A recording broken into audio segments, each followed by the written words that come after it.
Hey everybody, this is Tim with Silverleaf Electronics, and today I'm going to help you set up your Winnebago Control app. Now if you're not already familiar with this app, it basically gives you access to and control over all of the different systems in your RV. Basically everything that you can control or access from your touch panel, you can also do it from a laptop or a tablet using this app. Now there are a couple of different connection methods for this app, the first of which is what we call near field, and basically that just requires you to be connected to your RV's Wi-Fi network.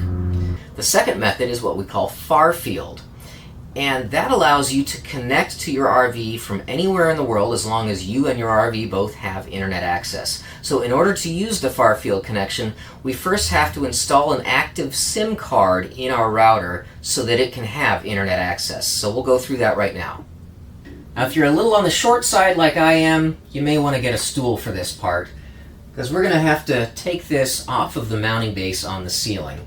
So there's a little tab right here. You can pull it down with your finger, and with the tab held down, you're just going to give it a little bit of a tap, and it'll slide that way, and you can pull it down off the mounting base. When you do that, you want to be careful not to tug on these cables. These are pretty delicate cables here.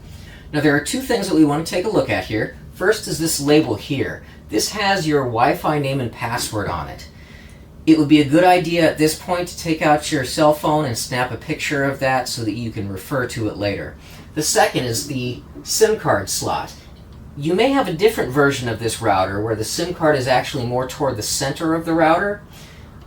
In that case, actually mounting the SIM card is going to be a little bit different. It's pretty straightforward.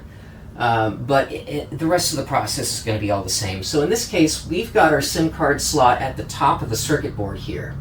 And you want to pay attention to the orientation of the card. We've got a notch on the upper left corner of the card. You want to make sure that that's facing up and to the left. And then we'll slide it into the back slot. Just like that. Now we can put this back up on the base. I'll line it up with the mounting tabs here, just like that, and again, give it a little bit of a tap to lock it in place.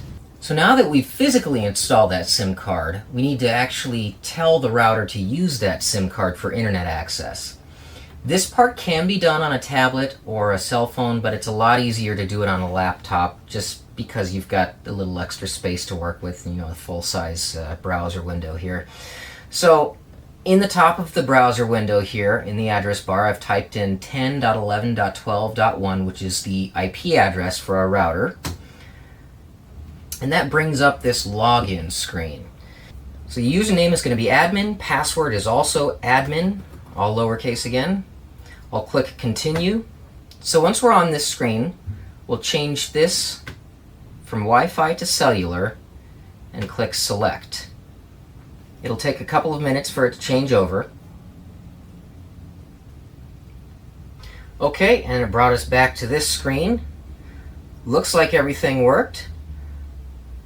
So let's test it. And there we go, we've got internet access. Now, if for some reason that step doesn't work, the next thing you can try is go down to the bottom of the screen here where you've got the drop-down menu and select the page Change Provider. And on the Change Provider page, you've got an option here to manually choose your cell phone provider. Well, that's it for the first step. In the next video, I'm going to show you how to create a Silverleaf account and get logged in for the first time so that you can start controlling and monitoring your Winnebago RV from anywhere in the world. Thanks for watching. I'll see you in the next video.